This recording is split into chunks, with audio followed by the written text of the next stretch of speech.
और इस वक्त की बड़ी खबर आ रही है, मशहूर लोक गायिका शारदा सिन्हा का निधन हो गया है। दुखद खबर आ रही है, शारदा सिन्हा का निधन हो गया है। कुछ समय से शारदा सिन्हा बीमार चल रही थी। दिल्ली एम्स में शारदा सिन्हा ने अंतिम सांस ली। 72 साल की उम्र में शारदा सिन्हा का निधन हुआ है।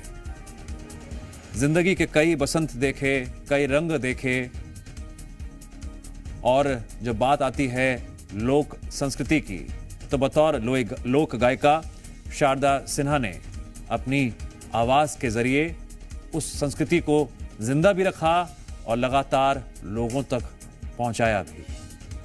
अब वो आवाज हमेशा हमेशा के लिए खामोश हो गई है।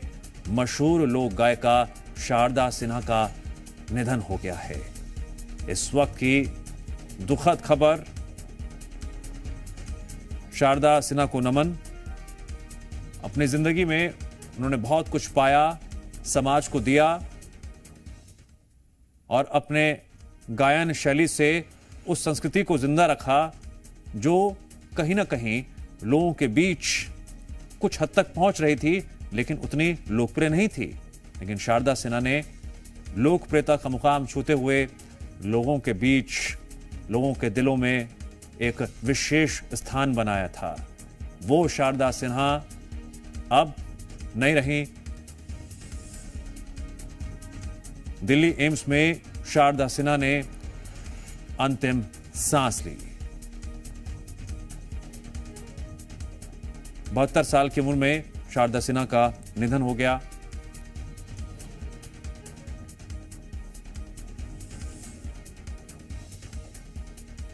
जो तस्वीरें इस वक्त आप देख रहे हैं उनकी जिंदगी से जुड़ी हुई, वो दर्शा रही हैं हंसमुख स्वभाव था, अपनी संस्कृति, मिट्टी की खुशबू उनके दिल में बसती थी, उनकी आवाज में बसती थी और वही आवाज लोगों तक लगातार सुरों के जरिए पहुंचती थी। वो आवाज अब थम चुकी है। उस आवाज पर अब विराम लग गया है। दिल्ली एम्स में शारदा सिन्हा ने अंतिम सांस ली। दुखद खबर। शारदा सिन्हा अब हमारे बीच नहीं रही। काफी लंबे समय से वो बीमार भी चल रही थी, उनका इलाज भी चल रहा था, लेकिन उन्हें बचाया नहीं जा सका और उससे कुछ ही देर पहले उनका निधन हो गया। नीतू झा जुड़ गई हमारे साथ। नीतू झा, जब बात आती है शारदा सिन्हा की तो लोक संस्कृति की एक अद्भुत छटा दिखाई भी, और अपनी जिंदगी में उन्होंने अपने गायन शैली से लोगों के दिलों में खास जगह बनाई। वो आवाज अब थम गई, अंतिम सांसें ली और इस दुनिया से अलविदा लेते हुए शारदा सिन्हा हम सबके बीच से चली गई।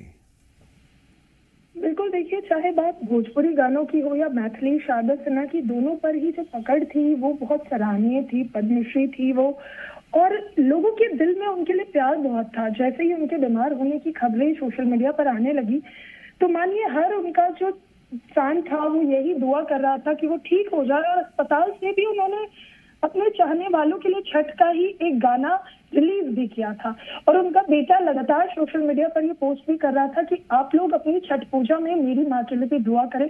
आज दिन में ही मेरे उनके बेटे अंशुमन से फोन पर बात हुई थी और लगातार हम हालचाल ले रहे थे, और तब उन्होंने बताया था कि उनकी माता की जो तबीयत है, माता जी की तबीयत अब स्थिर नहीं है, उन्हें वार्ड से वापस वेंटिलेटर में शिफ्ट कर दिया गया। और जब से शारदा सिन्हा के हस्बैंड की डेथ हुई थी, यानी मतलब उनके पति की डेथ हुई, तब से वो उस मेंटल स्टेट में भी नहीं थी। वो लगातार बीमार थी पहले से ही, लेकिन उसके बाद जो उनकी तबीयत थी वो और बिगड़ती गई। एम्स में उन्हें कुछ समय पहले भर्ती कराया गया। एक बार उनकी हालत स्थिर हुई, वो फिर बीमार हो गई। उसके बाद उन्हें वापस से वेंटिलेटर पर रखा गया और फिर स्थिर होने के बाद एक बार फिर बीमार होना।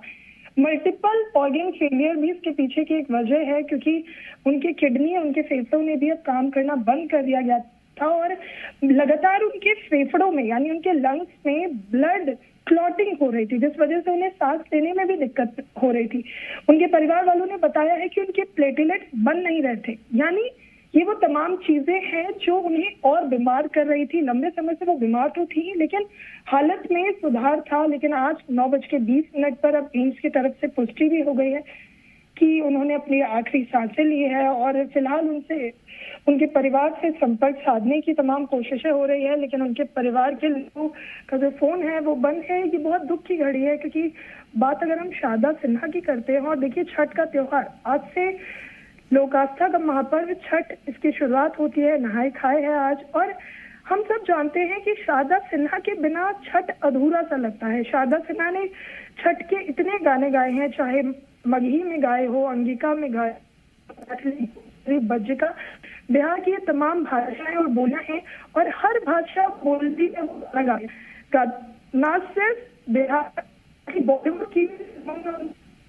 जी, जी मध्य प्रदेश छत्तीसगढ़ की तरफ से शारदा सिन्हा को श्रद्धांजलि और नमन।